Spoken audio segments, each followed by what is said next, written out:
What a finish to this one. The Stetson Hatters go down 4-0 in the third inning. They come all the way back and take the lead in the top of the ninth. They win it 7-5. What a game. It was a fantastic game. It wasn't necessarily the prettiest baseball, but it certainly was the grittiest baseball. Two starters that didn't factor into the decision, had a hard time finding the strike zone, but two teams that played their hearts out on the first game of day one of the ASUN Championship. This was what made it 4-0. The home run by Cole Gilmore, who had 3 hits in the game. FGCU looked like they were going to cruise from there, but the Stetson Hatters never gave up. They didn't, and they started popping a few out of their own as the Stetson Hatters began to work into that offense.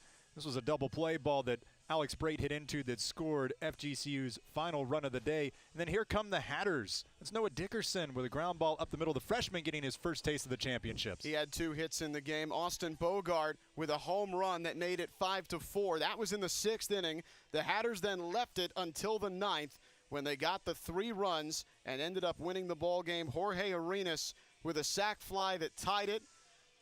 And then controversy here. This was ruled to have been trapped by Jay Hayes. That meant everybody was safe.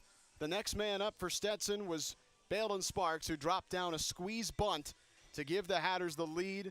They would tack on an insurance run with a Bogart single and win it 7-5 when Vlad Nunez shut the door in the bottom of the 9th. Hatters are on to the winner's bracket. FGCU will play for their tournament lives tomorrow at 11 a.m. Day number 1, game number 2 of the ASUN Baseball Championships pitted number 2 seed Liberty with number 5 seed UNF, and it was Liberty out early under the great throwing of Andrew McInville, starter, and the Flames put up 3 runs in the first inning to build an early lead in their ASUN Championship debut. Yeah, they looked terrific. They harassed Brad Depperman, the pitcher for UNF, throughout that first inning. They got the first 4 guys on, ended up, as you said, plating 3. And UNF was playing catch-up from there, but they'd have a good shot to do just that. Were able to draw even after driving in some runs. UNF didn't go away. Brad Depperman, the pitcher of the year, got a little bit of help. Here's a diving grabber. At least we thought so by Jalen Guy. Appeared like he caught it, but it was ruled down a trap, and that's Tanner Murphy given 2 RBI on that triple. Yeah, but Liberty would end up taking the lead right back. Huge hits later in the game for Gallazin, who plated 2, and that was a lead they would not relinquish.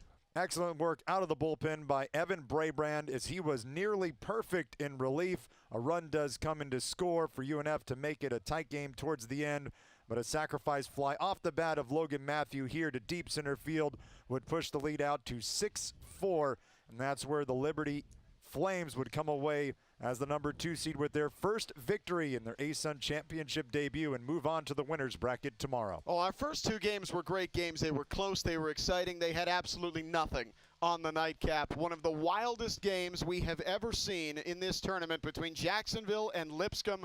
It went 4 hours and 50 minutes and needed 10 innings to decide a winner. Early on, it was Lipscomb. It looked like they were going to run away with it. They bagged 4 in the first inning. Those 4 runs in the first inning came off of starter Tyler Santana. He lasted only 5 outs into this game, but later on into the 5th, Lipscomb ran into trouble after leading 8-2.